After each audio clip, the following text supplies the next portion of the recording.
அனைத்து வாகன சேதங்களுக்கும் அதிகப்படியான இழப்பீடு பெற்று தருகிறது உங்கள் ஆப்பி கிளைம். ஜெனீவாவில் மனித உரிமைகள் ஆணையாளரின் அறிக்கையை நிராகரித்தது இலங்கை. மீண்டும் சுயரூபம் வெளியானது. ஐநா மனித உரிமை சபையில் பரபரப்பை ஏற்படுத்திய இளவரசர்.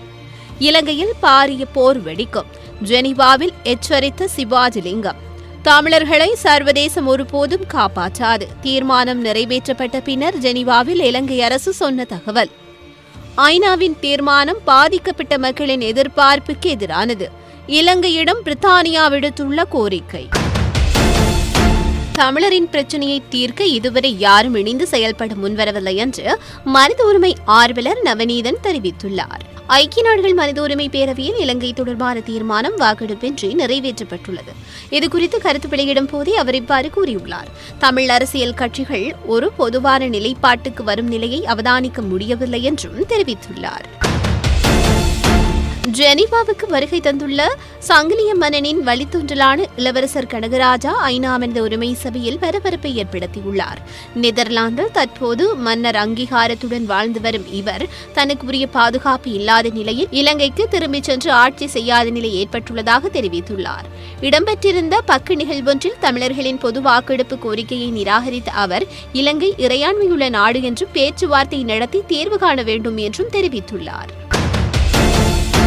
இலங்கை அரசுக்கு தற்காலிகமான வெற்றி கிடைத்திருப்பதாக முன்னாள் வடமாகாண சபையின் உறுப்பினர் MK சிவாஜிலிங்கம் தெரிவித்துள்ளார். ஐக்கிய நாடுகள் மனித உரிமை பேரவையில் இலங்கை தொடர்பான தீர்மானம் வாக்கெடுப்பின்றி நிறைவேற்றப்பட்டுள்ளது. இதுகுறித்து கருத்து வெளியிடும் போதே அவர் இலங்கையில் பாரிய போர் வெடிக்கும் என கூறியுள்ளார்.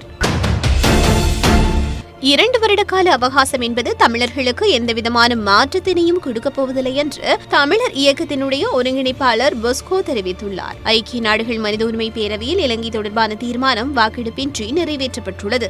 இதுகுறித்து கருத்து வெளியிடும் போதே அவர் இவ்வாறு கூறியுள்ளார்.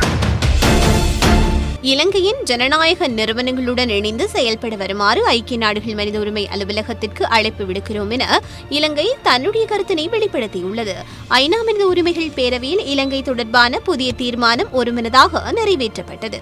இந்நிலையில் இலங்கை அரசாங்கம் சார்பில் பேசிய அமைச்சர் திலக் மாரப்பன இந்த பிரேரணை ஊடாக இலங்கை வெளிக்காட்டிய முன்னேற்றங்களுக்கு சிறந்த அங்கீகாரம் கிடைக்கப்பட்டுள்ளது. பிரேரணையில் பரிந்துரைகளை இலங்கை அரசாங்கம் அமல்படுத்தும் இலங்கையின் ஜனநாயக நிறுவனங்களுடன் இணைந்து செயல்பட வருமாறு ஐக்கிய நாடுகள் மனித உரிமை அலுவலகத்திற்கு அழைப்பு விடுக்கின்றோம். அத்துடன் உறுப்பு நாடுகளுக்கும் பிரேரணையை தயாரித்த நாடுகளுக்கும் நன்றியை தெரிவிக்கின்றோம் என்று குறிப்பிட்டுள்ளார். இலங்கை தொடர்பில் ஐநா மனித உரிமை சபையில் நிறைவேற்றப்பட்டுள்ள தீர்மானமானது பாதிக்கப்பட்ட மக்களின் கோரிக்கைகளுக்கு மாறாக நாடுகளின் நலன் சார்ந்து நிறைவேற்றப்பட்டுள்ளது என நாடு கடந்த தமிழீழ அரசாங்கத்தின் அனைத்துலக விவகாரங்களுக்கான அமைச்சர் மணிவாசகர் கருத்து வெளியிட்டுள்ளார். மனித குலத்திற்கு எதிரான குற்றங்கள், துன்புறுத்தல்கள், போர்க்குற்றங்கள் அனைத்தும் ஒரு கால அட்டவணைப்படி விசாரிக்கப்பட வேண்டும் என்றும் அதனை இலங்கை அரசு மிகவும் வேகமாக நிறைவேற்ற வேண்டும் என்றும் பிரித்தானியா கேட்டுக் கொண்டுள்ளது. அனைத்து செய்திகளையும் பார்க்க IBC தமிழ் நியூஸ் சேனலை சப்ஸ்கிரைப் பண்ணுங்க. உடனுக்குடன் செய்திகளை தெரிந்து கொள்ள வேண்டுமா? அப்போ கீழே இருக்கிற பெல் பட்டனை மறக்காம கிளிக் பண்ணுங்க.